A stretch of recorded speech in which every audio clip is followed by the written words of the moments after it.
Alors là, je suis en train, vous ne le voyez pas comme ça au premier abord, de jouer à Uncharted sur PS3. Alors, ces lunettes, c'est en fait un écran 1080p qui est posé sur nos petits yeux d'amour à l'intérieur de ce bloc. Alors, ça permet d'avoir son écran à soi, qu'à soi et rien qu'à soi. Alors, c'est très sympa, mais il faut bien reconnaître que c'est largement perfectible. Alors, pour l'instant, il y a, vous voyez ici, le son. Alors ça, par contre, excellent dans les oreilles. Le réglage pour que le franc arrive, etc. Pour que les lunettes soient très précisément à la bonne taille. Bon, il n'y a pas... Apparemment, il y a un petit réglage pour les yeux, etc. Rien de plus. Bon, techniquement, ça fonctionne. Il n'y a pas de problème. Après, l'intérêt, si vous n'avez pas de place, si vous avez envie d'avoir un écran 1080p, j'avoue que ça peut être sympa.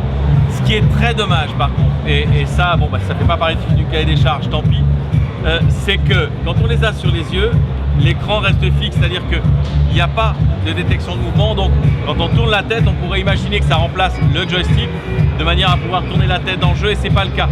Donc en fait, ce n'est qu'un écran, qu'une télé posée sur les yeux, un petit peu comme il existait déjà des lunettes pour Nintendo il y a quelques années en arrière. Et ça nous renvoie un petit peu au Virtual Boy, mais avec un écran 1080p, il faut le reconnaître. Alors, à titre perso, pour l'avoir essayé un moment, ça m'a donné très vite mal au cœur. C'est dommage. Alors c'est peut-être parce que l'image et les yeux étaient mal réglés. Il faut que je le teste un petit peu comme ça. Voilà. Alors, en réglant, effectivement, ça va un petit peu mieux. Et a priori, c'est censé être compatible 3D. Alors on n'a pas d'infos là-dessus. C'est juste ce que nous avons entendu. Mais a priori, ça bug pas mal et ils n'ont pas réussi à faire tourner le jeu en 3D dessus. Bon, reste à voir. C'est ce qu'ils disaient dans les couloirs lorsqu'on l'a entendu tout à l'heure. Voilà. Bon, alors, gadget ou truc totalement indispensable? Bonne question. C'est vous qui y répondrez si. Donc on connaîtra le budget de cette belle bête, puisque à l'heure actuelle, je crois que le budget est de 800 euros. 800. À ce prix-là, je me paye un super 36 pouces, mais bon, à vous de voir. Sorti mi-novembre. Mi-novembre, donc c'est bientôt là. Sincèrement, c'est vous qui jugerez.